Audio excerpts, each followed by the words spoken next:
काही ज्या केसेस माझ्याकडे येतात त्याला त्याच्या लिंगाच्या साईजबद्दल, आकाराबद्दल त्याच्या मनामध्ये शंका होती आणि हा त्याचा प्रॉब्लेम नव्हता. ते नॉर्मल गोष्ट होती, काहीच प्रॉब्लेम नव्हता. जेव्हा मी त्याला प्रॉपरली काउन्सिलिंग केलं, की size doesn't matter or it does matter.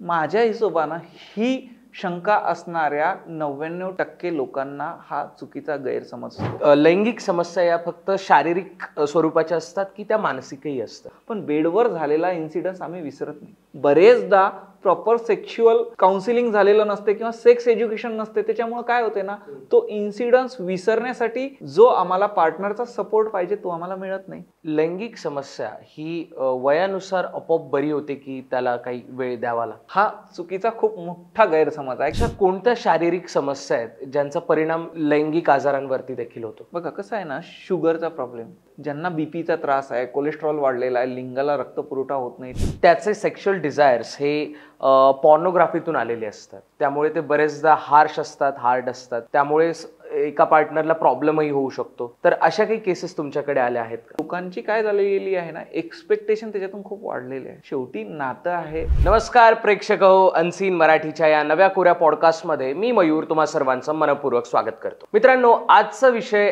एका अर्थी खूप जास्त स्पेशल आहे, खूप जास्त अनसीन आहे.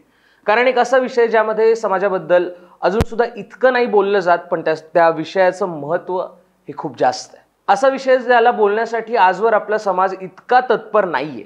तर मी विचार केला की या विषयावरती बोलण्यासाठी एकदम योग्य व्यक्तीला या स्टुडिओमध्ये आणण्यात यावं. तर आज या विषयावरती बोलण्यासाठी आपल्या सोबत उपस्थित आहेत रिलेशनशिप काउन्सिलर, सेक्सॉलॉजिस्ट, ज्यांनी मानोरासारख्या छोट्या गावापासून सुरुवात केली आणि आज IIAS नावाच्या एका संस्थेमार्फत एकूण 30 देशांमध्ये त्यांचा स्टुडंट बेस तयार झालेला आहे. या सेक्स सारख्या नाजूक विषयावरती किंवा सेक्स लाईफ सारख्या एका महत्त्वपूर्ण विषयावरती जनजागृती करण्यासाठी त्यांनी अनेक सामाजिक कार्यक्रमांमध्ये सहभाग घेतला किंवा ते कार्यक्रम ऑर्गनाईज केले. तर असे डॉक्टर ललित हेडा आज आपल्या सोबत आहेत. नमस्कार सर, मी तुमचं स्वागत करतो. तर सर, डॉक्टर म्हणून जेव्हा आपण करिअर परस्यू करायचं ठरवतो तेव्हा कोणाच्याही मनात अगदी चटकन विचार नाही येऊन जात की हा आता मला सेक्सॉलॉजीमध्ये मला माझं पुढचं करिअर करायचं आहे. यासाठी एक काइंड ऑफ रिसर्च किंवा काहीतरी घटनांचा क्रम आयुष्यात घडावा लागतो. तर तुमच्या बाबतीत असं काय झालं होतं की तुम्ही या क्षेत्राकडे वळालात? एकदम चांगला प्रश्न विचारला. गेल्या 5 वर्षामध्ये बऱ्याचशा लोकांना पण हा प्रश्न असतो की तुम्ही त्वचारोग तज्ज्ञ म्हणून काय काम करायचे, आयुर्वेद स्किनमध्ये तुम्ही काम करायचे आणि इकडं कसे आले. तर एक मोठा घटनाक्रम ह्याच्या मागे आहे. माझ्या मित्राचा भाऊ माझ्याकडे एकदा फंगल इन्फेक्शनसाठी आला होता. येऊन जो माझ्या कॅबिनमध्ये बसला, मला फंगल इन्फेक्शन दाखवता दाखवता तो रडायला लागला. मी जेव्हा त्याला थांबवलं, विचारलं की नेमकं काय झालं रे बाबा, तर त्यानं मला त्याच्या आयुष्याची जी कथा सांगितली. ॲक्च्युअली 2 वर्षापूर्वी त्याचा डिवोर्स झाला होता. डिवोर्सला कारण पण सेक्शुअल प्रॉब्लेम होता. घरात एकुलता एक मुलगा आहे, 2 वर्षापूर्वी डिवोर्स झाला. घरच्यांचा एक प्रेशर होतं की आता तू परत लग्न कर. ह्याच्या मनामध्ये चालू होतं माझा प्रॉब्लेम जशाला तशाच आहे, मी कोणाकडे जाऊ, कोणाकडे सांगू, त्याला सांगायला लाज वाटत होती. एक समाजाचा जो टेबू बनलेला आहे लैंगिक समस्येबद्दल, त्या विळख्यामध्ये तो अडकलेला होता. आणि त्याला वाटायचं की आता मी जर परत लग्न करणार तर काय होणार ना, माझा प्रॉब्लेम तर ॲज इट इज आहे, परत डिवोर्स होणार, परत माझ्या आईवडिलांना मानसिक त्रास. त्यामुळे त्याने काल रात्री म्हणजे माझ्याकडे आला त्या दिवसाच्या पूर्वी सुसाईड अटेम्प्ट पण करण्याचा प्रयत्न केला होता आणि तो माझ्याकडे आला. समाजात वावरताना हा एक खूप मोठा विषय मला वाटला की खरंच ह्या विषयाची काळाची गरज आहे. कारण आज आम्ही पाहतो जवळपास 30% लग्न झालेले डिवोर्सच्या मार्गावर आहेत.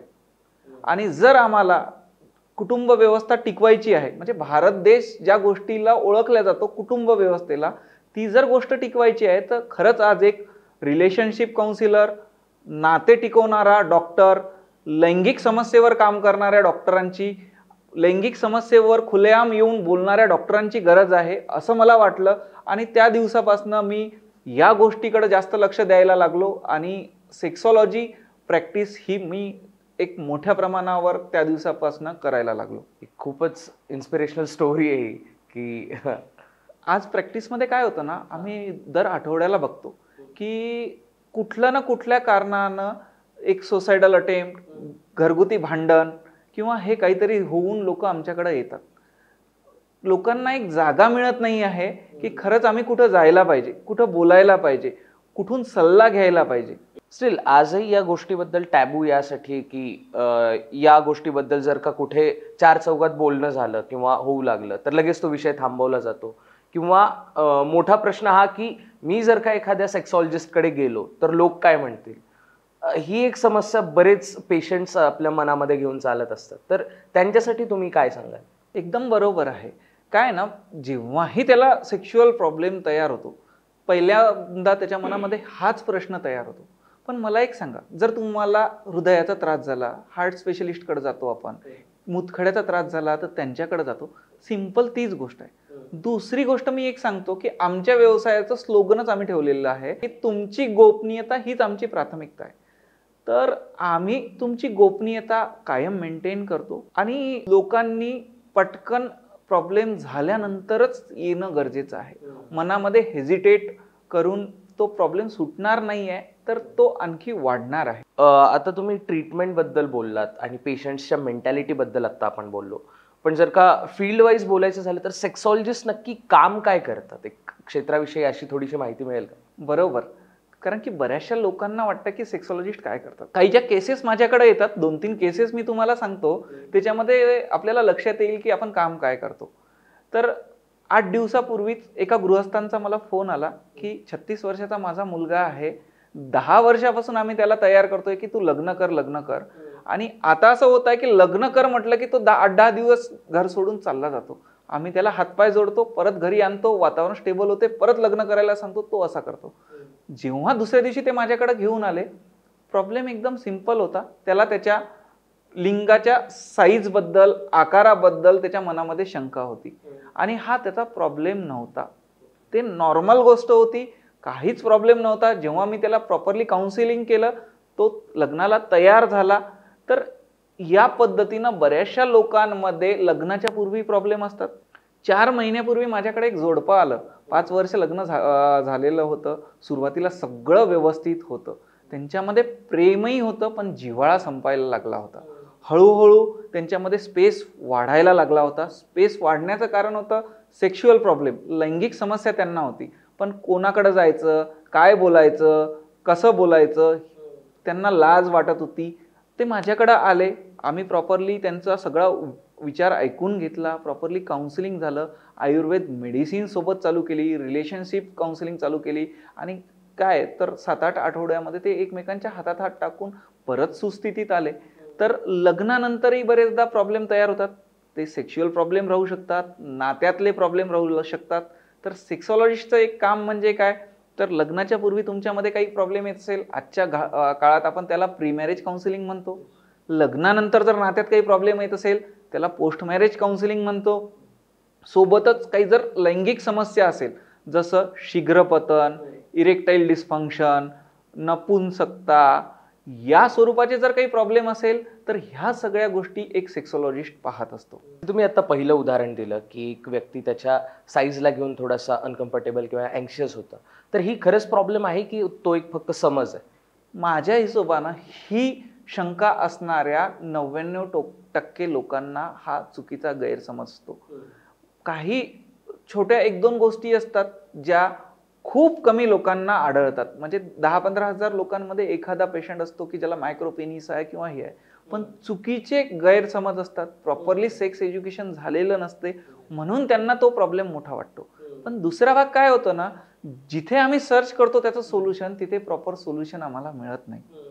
हा एक सगळ्यात मोठा प्रॉब्लेम आहे. कारण हा विषय या बाबतीत खूप बराच ज्वलंत आहे की size doesn't matter or it does matter. एकदम बरोबर विषय आहे तो. साईज डझंट मॅटरच आहे. 99% लोकांना प्रॉब्लेम नसतं, पण एक अनएक्सपेक्टेड एक्सपेक्टेशन असतं. त्या विळख्यामध्ये तो कुठेतरी अटकलेला असतो. सोबत आपण बघतोच सोशल मीडियाच्या जाहिराती, ह्या सगळ्या इव्हेंटमध्ये त्याला असं वाटतंय ना की खरंच मला प्रॉब्लेम आहे. सोल्युशन त्याला प्रॉपर कुठं मिळत नाही. पण जेव्हा तो प्रॉपरली सेक्सॉलॉजिस्टकडे येतो, आमच्याकडे येतो, आम्ही त्याला सायंटिफिक वेनं समजवतो, तेव्हा नक्कीच त्याचा प्रॉब्लेमही सुटलेला असतो, त्याच्या मनामधली शंकाही कमी झालेली असते आणि तो एक सुरळीत स्थितीमध्ये आलेला पण असतो. माझा पुढचा प्रश्न यावरच आहे की शारीरिक लैंगिक समस्या या फक्त शारीरिक स्वरूपाच्या असतात की त्या मानसिकही असतात? आपण जर विचार केला तर 60% लोकांना मानसिक नात्यामधलेही प्रॉब्लेम असतात. आता काय होत आहे ना, आजच्या काळामध्ये बघा, मी सोपं उदाहरण तुम्हाला देतो. पती पत्नीपैकी एक जण किंवा दोघेही जण काम करतात. समजा आपण पकडू की लग्नाला 4 वर्ष झाले आहेत, 5 वर्ष झाले आहेत, त्यांना एक मूलबाळ आहे, घरी आई वडील आहे, पत्नी जरी हाऊसवाईफ असली तर ती तिच्या कामामध्ये एंगेज असते. आपण पाहतो या धकाधकीच्या काळामध्ये सगळ्यांवर वर्क प्रेशर आहे, EMI प्रेशर आहे, तो बिचारा आपल्या कामामध्ये बिझी असतो. ती मुलांमध्ये, घरच्या परिवारामध्ये तिचा वेळ निघून जातो, ह्याचा तिकडं निघून जातो. जेव्हा ह्याला तो वेळ पाहिजे असतो तेव्हा ती कुठेतरी थकलेली असते, जेव्हा तिला ह्याचा वेळ पाहिजे असते तेव्हा हा कुठेतरी थकलेला असतो. हळूहळू एकमेकांच्या मनामध्ये शंका तयार होते, ही कुठे वेगळ्या ठिकाणी एंगेज नाही ना, त्याला वाटते तो कुठेतरी एंगेज नाही आहे ना.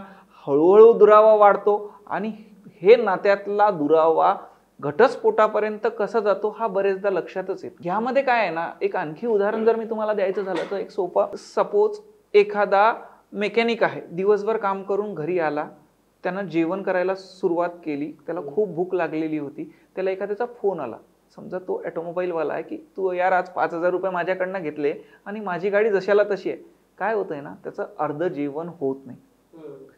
पण जेव्हा तो दुसऱ्या दिवशी जेवायला बसतो ना, तेव्हा तो कधीच पहिल्या दिवसाचा इन्सिडन्स आठवत नाही.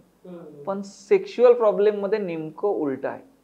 वर्किंग, हे बघा, हे इमोशन्स वाला फॅक्टर आहे. तुमचे मन जुळले असतील, तिथलं वातावरण चांगलं असेल तर तुमचं हेल्दी सगळं होणार. जसं इथे आपण बघितलं की त्याला कस्टमरचा कॉल आला, त्याचे इमोशन्स बदलले, त्याला स्ट्रेस आला, त्याचं जेवण अर्धवट झालं. सेम बेडवर पण ते होऊ शकतं ना, बेडवर पण ते होऊ शकतं. पण बेडवर झालेला इन्सिडन्स आम्ही विसरत नाही. बरेचदा प्रॉपर सेक्शुअल काउन्सिलिंग झालेलं नसते किंवा सेक्स एज्युकेशन नसते. त्याच्यामुळे काय होते ना, तो इन्सिडन्स विसरण्यासाठी जो आम्हाला पार्टनरचा सपोर्ट पाहिजे तो आम्हाला मिळत नाही. सेकंड डे तो तिथेच जातो, त्याला परत कालचा इन्सिडन्स आठवतो, अरे यार माझं व्यवस्थित झालं नाही, मला तो प्रॉब्लेम नाही का. तर तो एका सायकलमध्ये परत अटकून जातो, जिथून त्याला हॅपी हार्मोन्स भेटायला पाहिजे संबंधासाठी, तिथे स्ट्रेस हार्मोन्स मिळणार. मग परत इरेक्शनचा प्रॉब्लेम, एक एक प्रॉब्लेम ह्या पद्धतीनं वाढत जातात. आपण जेव्हा सार्वजनिक शौचालयामध्ये ऍडव्हर्टिजमेंट्स पाहतो या लोकांच्या, बंगाली बाबा असतील किंवा अजून कोणीतरी, तर त्याच्यामध्ये काही कॉलम्स वगैरे असतात, काही पॉइंटर्स लिहिलेले असतात आणि शेवटचा असं असतो, आपला गेलेला आत्मविश्वास परत मिळवा, असं. सो एक गोष्ट यातून मला अशी लक्षात आली की लोक ही गोष्ट इगोवर खूप जास्त घेतात की मी परफॉर्म नाही करू शकलो किंवा माझ्याने काही गोष्टी नीट नाही होऊ शकल्या, त्यामुळेच मला असं वाटतं की जास्त तिथल्या तिथे तो विचार सोडून नाही दिला जात, तो कॅरी होत जातो सतत.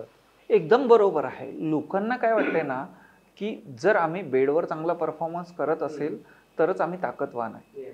म्हणजे मेलची डेफिनेशनच त्यांनी हे केलेली आहे की पुरुषाची डेफिनेशनच ही केलेली आहे की जो बेडवर पुरुषत्व सिद्ध करू शकतो. मी सिंपल गोष्ट तुम्हाला सांगितली आहे की जर जेवण करताना इन्व्हायरमेंट प्रॉपर नसेल, घरात भांडणही जर झालं असेल, आपल्या आवडता मेनू बनला असेल तरी आपण होऊ नाही शकत. एखाद्या वेळेला वर्किंग प्रेशरनं ह्या गोष्टी होणं कॉमनेस्ट आहे. तर त्याचा एवढा आम्ही ताण घेत नाही. प्लस सोल्युशनमध्ये आम्हाला काय वाटतंय ना की हे जे समाजामध्ये बुवाबाजी करणारे सगळे लोक आहेत, इथे कुठेतरी आम्ही सोल्युशन पाहत असतो. म्हणजे तो एक समाजाचा टॅबू झालेला आहे, जो आपण सुरुवातीला बोललेला आहे की ती जाहिरात पण कुठे असते ना, शौचालयात असते. लैंगिक समस्या ही वयानुसार आपोआप बरी होते की त्याला काही वेळ द्यावा लागतो? हा चुकीचा खूप मोठा गैरसमज आहे की वयानुसार किंवा वेळेनुसार ती बरी होईल, असं होत नाही. जर शारीरिक समस्या असेल तर जसा जसा टाइम वाढत जाईल तसा तसा तो प्रॉब्लेम वाढत जाणार. आणि मानसिक प्रॉब्लेम असेल, नात्यातला प्रॉब्लेम असेल, जसं मी तुम्हाला सांगितलं की कम्युनिकेशन गॅप होता, तो डायव्हर्स पर्यंत कसा जातो, वेळ निघूनच नाही जात. तर बरेचदा लोकांना काय वाटतं ना की हे होईल, वेळ जाईल आणि सगळं नीट होईल. तर ते नीट होणार नसतं. प्रॅक्टिसमध्ये जेव्हा आम्ही पाहतो ना, तुम्हाला प्रॉब्लेम झाला, तुम्ही लवकर आमच्याकडे आले तर तुम्ही पटकन ठीक होता. तुम्ही 2-3 वर्षानंतर जर प्रॉब्लेम घेऊन येणार तर तुम्हाला फक्त सेक्शुअल प्रॉब्लेम राहणार नाही, तुमचं नातं शेवटच्या टोकावर आलेलं असणार. त्या नात्यामध्ये परत जीव लावायचा, त्या नात्याला परत जिवंत करायचं, हे तेवढं सोपं नाहीये. तर सगळ्यात मोठा प्रॉब्लेम, सेक्शुअल प्रॉब्लेम लपवण्यामध्ये हाच भाग आहे की तुम्ही 2-3 वर्षांना आल्यानंतर तुमचा सेक्शुअल प्रॉब्लेम तरी नीट होणार, पण तुटलेले मन परत तसेच जुळतील का, हा एक खूप मोठा प्रॉब्लेम आहे त्यामधला. हे रिक्रिएट नाही होऊ शकत किंवा अवघड आहे. बरेचदा मनात अडकलेला विषय मनातच अडकतो ना, ते निघत नाही, ते एवढ्या सहजासहजी निघत नाही. अशा कोणत्या शारीरिक समस्या आहेत ज्यांचा परिणाम लैंगिक आजारांवरती देखील होतो? बघा कसं आहे ना, शुगरचा प्रॉब्लेम, बरेचदा डायबेटिक पेशंटमध्ये तुमच्या मसल्सचा प्रॉब्लेम, इरेक्टाईल डिस्फंक्शन यासारख्या गोष्टी होतात. ज्यांना बीपीचा त्रास आहे, कोलेस्ट्रॉल वाढलेला आहे, लिंगाला रक्तपुरवठा होत नाही, त्यामध्ये पण हा प्रॉब्लेम होतो. बरेचदा हार्मोन्स इम्बॅलन्स असतात, त्यामध्ये पण हा प्रॉब्लेम होतो. आजकाल ओबेसिटी, वजन वाढणं, ह्या सगळ्या गोष्टींमध्ये मुळे पण लैंगिक आरोग्यावर परिणाम होऊ शकतो. बऱ्याचशा लोकांना काही औषधी चालू असतात, काही डिप्रेसंट चालू असतात, यामुळे पण त्यांच्या लैंगिक आरोग्यावर परिणाम होतो. ओके. यावरती एक सोल्युशन म्हणून लोक मार्केटमध्ये अवेलेबल असणाऱ्या वेगवेगळ्या गोळ्या किंवा ज्याला टेक्निकल लँग्वेजमध्ये वायग्रा म्हणूया किंवा शिलाजीत यासारखे बऱ्याच गोष्टींचा अवलंब करतात, तर याबद्दल तुम्ही काय म्हणता? कसं असते ना, प्रत्येक व्यक्ती वेगळा आहे, त्याचा आजार वेगळा आहे, त्याला दिली जाणारी ट्रीटमेंट वेगळी आहे. आणि लोक, एक सोपं उदाहरण सांगतो की व्यवहारामध्ये अश्वगंधा आणि शतावरी ह्या औषधी याच्यासाठी खूप लोकांना माहिती आहे. दोघांचं काम वेगळं आहे. अश्वगंधा गुणानं उष्ण आहे, ती वीर्य बाहेर काढण्याला मदत करते. शतावरी वीर्यानं शीत आहे, ती वीर्य रोखून धरण्यासाठी मदत करते. तर त्या व्यक्तीचा प्रॉब्लेम काय आहे, हा सगळ्यात महत्वाचा भाग आहे. त्या प्रॉब्लेमनुसार मेडिसिन राहणार आहे. जेव्हा आम्ही जाहिराती पाहून घेतो ना, तर त्या जाहिरातीमध्ये जे खोटे दावे केलेले असतात त्याला अट्रॅक्ट होऊन आम्ही करतो. आणि जे मी तुम्हाला सांगितलं की 60% लोकांना मानसिक प्रॉब्लेम असतो, तेथे तुम्हाला काउन्सिलिंग हा महत्वाचा भाग आहे. सोपं उदाहरण जे मी तुम्हाला पहिले दिलं त्यालाच आपण परत रिपीट करूया. चांगलं ताट, आवडता मेनू हेच महत्वपूर्ण नाही आहे, तिथलं वातावरण पण महत्वपूर्ण आहे ना. जर तुमचं हेल्दी वातावरण आहे तर तुम्हाला चटणी भाकरही गोड लागेल, आणि जर अनहेल्दी वातावरण आहे, भांडणं झालेली असेल तर पुरणपोळी गोड लागणार नाही. तर एक योग्य डॉक्टरांना दाखवून, प्रॉब्लेम नीट समजून जर आपण मेडिसिन घेत असू तर 100% आजार बरा होणार आहे. आणि आज आम्ही काय पाहतो ना प्रॅक्टिसमध्ये, पेशंट जेव्हा आमच्याकडे येतात, 80% पेशंट या पद्धतीतूनच आलेले असतात. मला एक सांगा, एखादा व्यक्ती जर 10-15-20 हजार रुपये किंवा त्यापेक्षाही जास्त 3-4 वेळा सोशल मीडियाच्या जाहिराती बघून औषधं मागवत असेल तर त्याचा त्या ट्रीटमेंटवरून बऱ्यापैकी विश्वास उडून जातो. त्याचा पहिलाच प्रश्न असतो की मी एवढं सगळं केलं आणि खरंच मी ठीक होणार का. तर मला असं म्हणायचं की कॉन्फिडन्स कमी न व्हावा यासाठी प्रॉपरली डॉक्टरांचा सल्ला घेऊन ट्रीटमेंट करणं खरंच खूप गरजेचं आहे. पण या नको त्या ट्रीटमेंटने, डॉक्टरांचा सल्ला न घेता जे ऑनलाईन औषधं वगैरे मागवले जातात, याने सिच्युएशन अजून वर्स होते का? डेफिनेटली होते ना. मी तुम्हाला तेच सांगतोय की काय होतंय ना, त्याचा कॉन्फिडन्स पण लूज होतोय की यार मी एवढ्या मेडिसिन घेतल्या, मी ठीक होत नाहीये. ऍक्च्युअली त्याचा प्रॉब्लेम काय आहे ना, फिजिकली काही अजून साईड इफेक्ट्स वगैरे होतात? होऊ शकतो ना. मी तुम्हाला जसं सांगितलं की प्रत्येक मेडिसिनची ऍक्शन वेगळी आहे. जर त्याला ती मेडिसिनची आवश्यकता नसेल तर 100% त्याला दुष्परिणाम होणारच आहे. प्रॉब्लेम बघून मेडिसिन देणं हे त्या मधलं बेस्ट गोष्ट म्हणजे हीच आहे.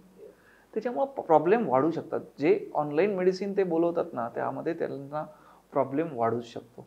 या अशा सिनॅरिओमध्ये नवरा बायको कपलमध्ये संवाद होणं किती महत्वाचं ठरतं? काय रोल प्ले करतं? हे बघा, हा जो भाग आहे ना, हा दोघांना मिळून करण्याचा ऍक्ट आहे.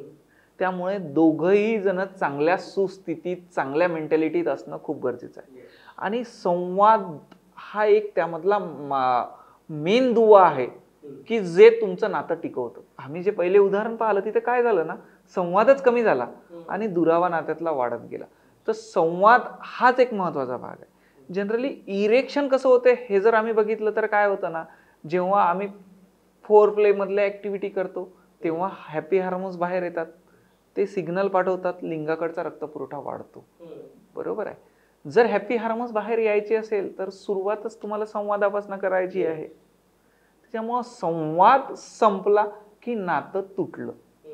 हे एक ब्रीदवाक्य आपल्याला म्हणता येईल. ज्यावेळी एकदम वर्स्ट केसेसमध्ये लोक तुमच्याकडे येतात रिलेशनशिप काउन्सिलिंगसाठी, त्यावेळी त्यांची समजूत घालण्यासाठी किंवा त्यांचं नातं परत एकदा भक्कम करण्यासाठी पहिली स्टेप काय असते? हे बघा, ह्यामध्ये पहिली स्टेप असते शेअर्ड व्हिजन. जेव्हा पती पत्नी दोघही जण आहेत, त्यांनी काहीतरी एकत्र स्वप्न पाहिलेले असतील, ते स्वप्न जर आम्ही परत त्यांना आठवण देऊ. एक सोपं सांगतोय मी, की पुण्यामध्ये एखादं कपल येतंय आणि त्याला वाटतंय की आपलं स्वतःचं घर व्हायला पाहिजे, आपले मुलं शिकले पाहिजे, आणि जेव्हा ह्या शेअर्ड व्हिजन आम्ही त्यांना परत आठवण करून देतो, त्यावेळेला काय होतं ना, त्यांची अटॅचमेंट परत वाढायला लागते. तर शेअर्ड व्हिजन ही सगळ्यात महत्वाची एक फॅक्टर आहे. सेकंड फॅक्टर आजच्या बाबतीमध्ये हा आहे की बऱ्याचदा नात्यामध्ये तिसरा व्यक्ती येतो. पती पत्नी पैकी एक व्यक्ती कुठेतरी शेअर करतो की मला हा प्रॉब्लेम आहे, तिसरा व्यक्ती त्याचा अँगल लावतो, तो त्याला तसं बिहेवियर करायला लावतो. जेव्हा आम्ही बाउंड्रीज ठरवून देतो ना, की तुम्हाला ह्याच्या बाहेर जायचं नाही, तुम्हाला ह्याच्या बाहेर जायचं नाही, आणि ह्या गोष्टी एकत्र करायच्या, तर 100% नातं परत सुस्थितीत येतं. आता आपण तुमच्याकडे आलेल्या पेशंट्सच्या एक्सपिरियन्सेस बद्दल बोललो, तर या पेशंट्सच्या मार्फत तुम्हाला काही असे गैरसमज कळतात का जे त्यांना सेक्शुअल लाईफ, सेक्शुअल हेल्थ बद्दल आजही आहेत समाजात? सगळ्यात महत्वाचा गैरसमज हा आहे लोकांमध्ये की सेक्सची गरज फक्त पुरुषांनाच आहे. तर असं नाहीये. डिझायर हे महिलांना पण असते, ऑर्गॅझम त्यांना पण होतो, तृप्ती त्यांना पण आवश्यकता असते. तर ही गरज पुरुषांची, महिलेची, दोघांची पण आहे.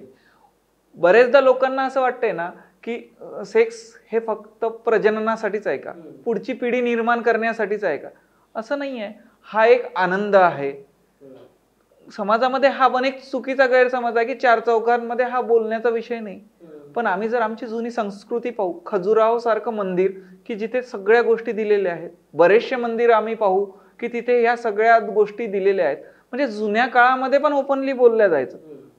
कामसूत्रासारखा ग्रंथ जुन्या काळामध्ये पण यावर सायंटिफिक बोलणारा भाग आहे. तर ह्या बऱ्याचशा चुकीच्या मिसकन्सेप्शन आहेत. लहान मुलांमध्ये किंवा लग्नाच्या पहिले बऱ्याचशा मुलांमध्ये हे कन्सेप्शन असते की मॅस्टुबेट खूप केल्यामुळे कमजोरी येते का. एक लिमिट मध्ये जर केलं तर ते नॉर्मल आहे. जुन्या काळामध्ये बालविवाह व्हायचे, तेव्हा जर ते संबंध ठेवणार आहे, जर 20व्या वर्षात लग्न होत आहे तेव्हा जर ते संबंध ठेवणार आहे आणि त्यावेळेला जर ते हस्तमैथून करणार आहे, तर दोन्हीकडे वीर्यच बाहेर जाणार आहे. त्यामुळे शारीरिक कमजोरी जर लिमिट मध्ये होत असेल तर येणार नाही. याबद्दल एक माझा पॉडकास्ट पण आहे मॅस्टुर्बेशन बद्दलचा, त्यामध्ये याबद्दल आम्ही सविस्तर सगळ्या गोष्टी सांगितलेल्या आहेत. तर याबद्दल समाजामध्ये खूप सारे चुकीचे गैरसमज आहे आणि ते येणारी प्रत्येक शंका, त्याचं निराकरण एका चांगल्या डॉक्टरकडून लोकांनी करून घेणं ही आजच्या काळातली खूप मोठी गरज आहे. सेक्शुअल डिझायर्स आणि सेक्शुअल अट्रॅक्शन यामध्ये काय फरक असेल? खूपच सुंदर प्रश्न आहे.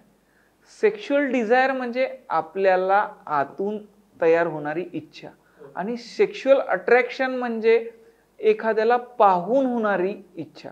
म्हणजे सोप्या भाषेत झालं तर सेक्शुअल डिझायर म्हणजे काय ना, मला संबंध ठेवायचे आहेत, मला सेक्शुअल इंटरकोर्स करायचा आहे, हा भाग. आणि सेक्शुअल अट्रॅक्शन म्हणजे काय ना, मला एखादी सुंदर दिसत आहे, एखादा सुंदर व्यक्ती दिसत आहे किंवा एखादी सुंदर स्त्री दिसत आहे, तिला पाहून जे मनामध्ये अट्रॅक्शन तयार होते, हा भाग झाला. तर आतल्या मनामधून इच्छा झालेली डिझायर आणि बाहेरचं आकर्षण पाहून झालेलं ते आकर्षण, म्हणजे अट्रॅक्शन होतं आणि डिझायर सोबत राहतात. ओके, खूपच सुंदर भाषेत तुम्ही त्याला गुंफलंय. जर का आता तुमच्या पास्ट बद्दल किंवा बॅकग्राऊंड बद्दल बोलायचं झालं तर तुम्ही ग्रामीण भागातून डॉक्टरीकडे वळालेले व्यक्ती आहात. तर अशा एखाद्या टॅबू विषयावरती रिसर्च करून त्या पेशंट्सला हँडल करणं, काउन्सिलिंग करणं, तर या गोष्टीला तुमच्या घरच्यांनी किंवा तुमच्या ओळखीतल्या लोकांनी कसं पाहिलं आणि तुम्हाला त्याचा प्रतिसाद कसा मिळाला? हे बघा, सगळ्यात सोपा भाग आहे की सगळ्यात पहिले तर टॅबू आपणच मानायला नको. मी स्वतःच जर खुलून बोलणार ना तर आपोआप ह्या गोष्टी कमी होणार. आणि ही आज काळाची गरज आहे. आज मी माझ्याकडे पाहतो की आमच्याकडे कपल काउन्सिलिंगला इझिली लोक येतात. जनरली ग्रामीण भागामध्ये हे दिसत नाही, पण आज सेक्शुअल प्रॉब्लेम फिमेल्स घेऊन येतात. तर बऱ्याचदा ज्यांना समस्या आहेत त्यांना या गोष्टी नॉर्मल झाल्या आहेत. आपण स्वतः जर नॉर्मल झालो तर आजूबाजूचं इन्व्हायरमेंट आपोआप नॉर्मल होतच. झालंच. ऑब्विसली समस्या आहे आणि ती समस्या सोल्युशन जर आम्ही नाही करणार ना, सेक्शुअल प्रॉब्लेम कसा आहे ना, इतर प्रॉब्लेम सारखा नाहीये की मला जर डोळ्यांना दिसत नाही आहे तर माझं काम दिसण्याचं थांबून जाणार, किंवा ऐकण्याचं मला नाही येत आहे तर बाकीचं काम राहणार.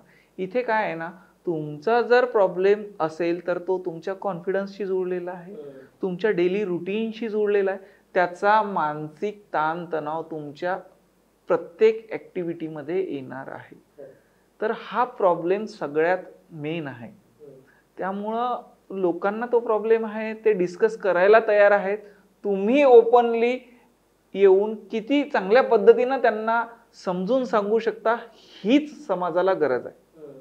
जर मी ओपनली येऊन समजून सांगत आहे तर डेफिनेटली लोकांना प्रॉब्लेम आहे ते प्रॉब्लेम घेऊन येऊन त्यांचे प्रॉब्लेम ओपनली बोलायला तयार आहे. डेफिनेटली अशा डॉक्टर्सची सध्याच्या समाजात तरी खूपच जास्त गरज जाणवते. खूप जास्त आहेच, कारण की 30% लोक कमीत कमी या प्रॉब्लेमनं आज ग्रासित आहेत. प्लस आयुष्यामध्ये त्याला कधीतरी हा प्रॉब्लेम येतोच. जसं मी सांगितलं की लग्न करायच्या पहिले काही मनात चुकीच्या शंका असतात, नंतर असतात. तर सेक्शुअल प्रॉब्लेमला फेस करणारा प्रत्येक व्यक्ती आहे. त्यामुळं आज सेक्सॉलॉजिस्टची खूप मोठी गरज आहे. आणि मी जे तुम्हाला सांगितलंय ना, कुटुंब व्यवस्था जर आम्हाला टिकवायची आहे ना, तर खरंच ती गरज आहे. सोपं उदाहरण मी तुम्हाला देऊ शकतो की भांडे मी घासणार नाही या गोष्टीवरून पण डिवोर्स होतात. बरोबर आहे ना. जुन्या काळामध्ये काय व्हायचं ना, घरातले मोठे माणसं सगळं वेगवेगळ्या पद्धतीनं त्याला सांभाळून घ्यायचे. मला एक सांगा, जर एखाद्या मुलीला बघायला चाललेत तुम्ही, तिला तुम्ही प्रश्न विचारणार का, तू भांडे घासशील का? तुम्ही विचारू नाही शकत. पण उद्या चालून ती मूल होऊ देणार का नाही होऊ देणार, ती तुमच्या आई वडिलाला सांभाळणार की नाही सांभाळणार, मुलाला मुलीकडचे आई वडील आलेले चालेल का नाही चालेल, ती काम केलेलं तिला आवडेल का नाही आवडेल, ती घरकाम करणार आहे की नाही करणार आहे. एखाद्या मेट्रो सिटीतून जेव्हा ती स्वतःच्या माहेरी जाणार सासू सासऱ्याकडे, तेव्हा ती तिथे काम करणार की नाही करणार. या गोष्टीमुळे डिवोर्स होतात. मुलगी पाहायला जाताना तुम्ही या गोष्टी करू नाही शकत. पण तुम्ही जर प्री मॅरेज काउन्सिलला आमच्याकडे आले तर हे सगळे विषय आम्ही तुमच्याशी चर्चा करणार. तुमचे दोघांचे मन, तुमचे दोघांचे फ्युचर्स, तुमचे दोघांचे शेअर्ड विजन एकत्र असतील तर खरंच संसार चांगला होणार ना. तुम्ही पहिले चर्चाच नाही करणार आणि तुम्ही फक्त एक रोमॅन्टिक पिक्चर रंगवणार आणि रिअलिटी पासून दूर जाणार तर नातं टिकणार नाही ना. नातं जर टिकवायचं आहे तर ह्या गोष्टी गरजेच्याच आहेत. बरेचदा कपल्समध्ये हा पण एक प्रॉब्लेम असतो की आपला पार्टनर त्याचे डिझायर्स, त्याचे सेक्शुअल डिझायर्स हे पॉर्नोग्राफीतून आलेले असतात. त्यामुळे ते बरेचदा हार्ड असतात. त्यामुळे एका पार्टनरला प्रॉब्लेमही होऊ शकतो.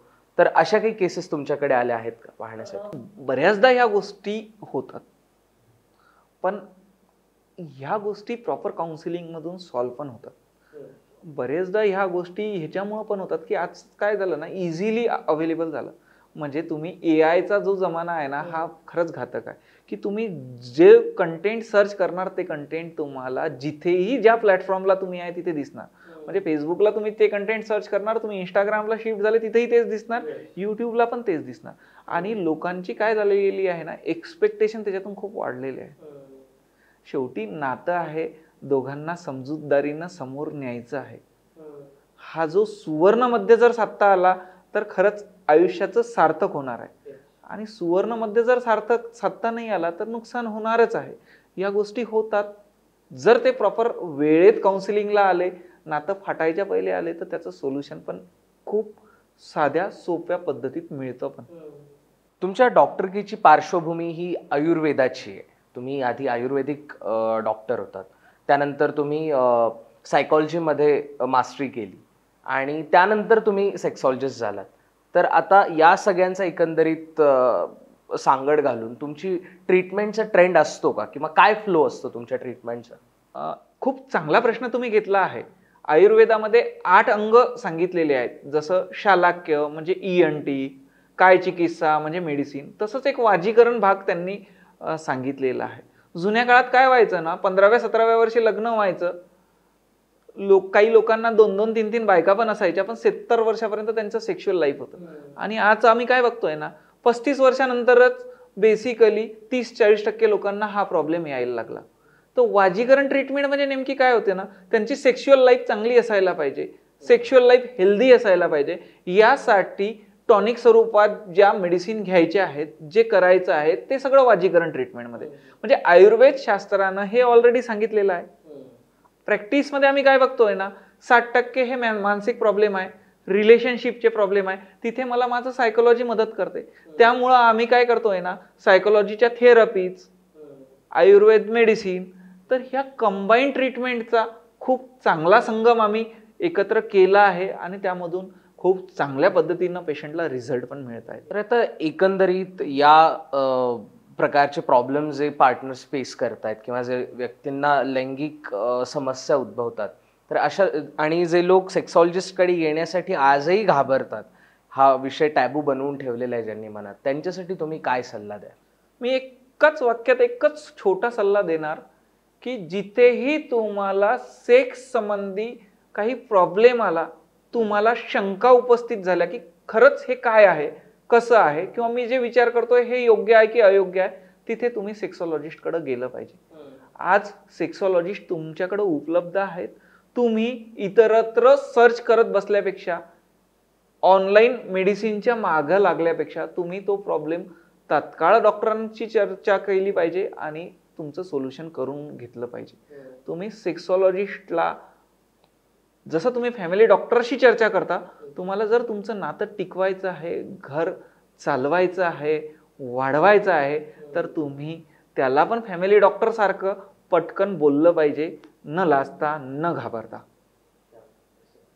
या ठिकाणी पॉडकास्टच्या शेवटाला पोहोचल्यानंतर मला तुम्हाला धन्यवाद यासाठी द्यावा वाटतो की आजच्या या डिजिटल युगामध्ये जिथे प्रत्येकाचा सोर्स ऑफ नॉलेज गुगल आहे, AI आहे, आणि जिथे हवं ती गोष्ट ते सर्च करतात आणि कदाचित त्यांना हवा तसा रिस्पॉन्स मिळतो किंवा बरेचदा ते लोक भरकटलेही जातात, या प्रकारचं सिनॅरिओ बाहेर असताना त्यांना योग्य ती इन्फॉर्मेशन देणं, त्यातल्या त्यात इतक्या टॅबू आणि नाजूक विषयाबद्दल त्यांना योग्य ते मार्गदर्शन देणं, जेणेकरून एखाद्याची लाईफ सुद्धा चेंज होईल किंवा कदाचित तो त्याचे प्रॉब्लेम्स एका सेक्सॉलॉजिस्ट समोर मांडण्यासाठी तरी समोर येईल, एक उद्विग्न होईल.